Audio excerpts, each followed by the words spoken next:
Selamünaleyküm arkadaşlar. Bergen ihsanlarınızı, amanetlerinizi Xudo xolasa ek geldik. Bergen pullarınızdan, ihsan pullarınızdan Xudo xolasa hemmesi yanımızda. Hozir ikki Orama ekemin uyuna topshiramiz. Do'stona ekenim geldiler Xudo xolasa. Yenge selamünaleyküm. Veda geldik yine. Qolaqangiz yaxshimi? Ojoy tutibsiz. Xudoga shukr.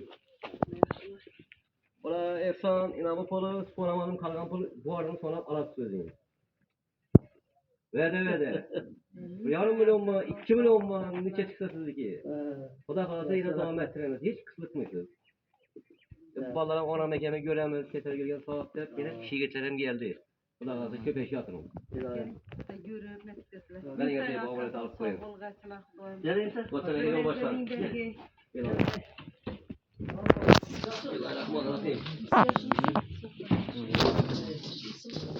Yok, yaptım artık. Biraz sizlerin mi?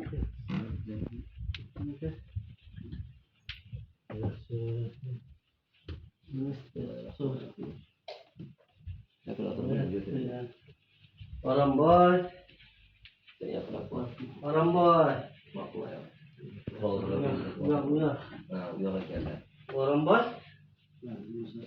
Selamünaleyküm. Kullandı mı ya bu? Yok yüzleri açık. Gözler açık oldu. Demeyin göstermeyin. Aramboy. İstiyor ki yaşımızdan. Yana kadar bakın. Kebene kadar. Göstermeyin. Ötesiniz kaçar abla. Zozbutta kadar bettiler. Sen yanına gel. Aramboy. Göçet alıp da verdiler. Yani şimdi sevgili arkadaşlar yine Orhan Mekan'ın yanından geldik. Amanetlerinizi getirdik. Rahmet. Xudo xolasa danasına indi. Sağ ol, versinler Xudoya.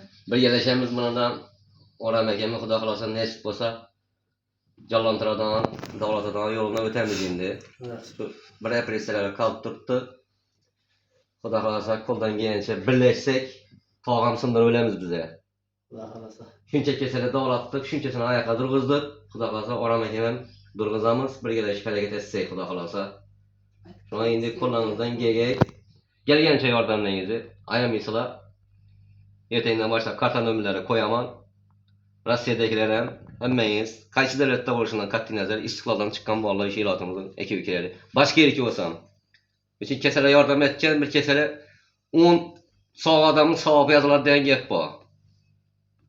Şu an indi kollarınızdan gelince benasına yardım etesele çakallaştırmamız. Bu adamın köpçiliğin hizmetini etken adam bu. Eladının hizmetini etken, köpçiliği gerek olsa muhtaram hizmetini etken adam bu. Şuna indi işi canlantıramız.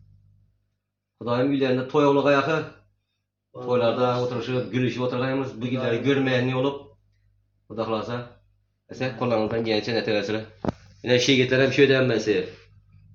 İlatın mertleri hakiki vatanperver insanlığı işulaşı. Birge geldiler yine görmece. Xudo xolasa işinin vallahi ilatta köpeği şu ballarına materyallerine min rahmet. Şunu terbiye verip şekli balları göstergene.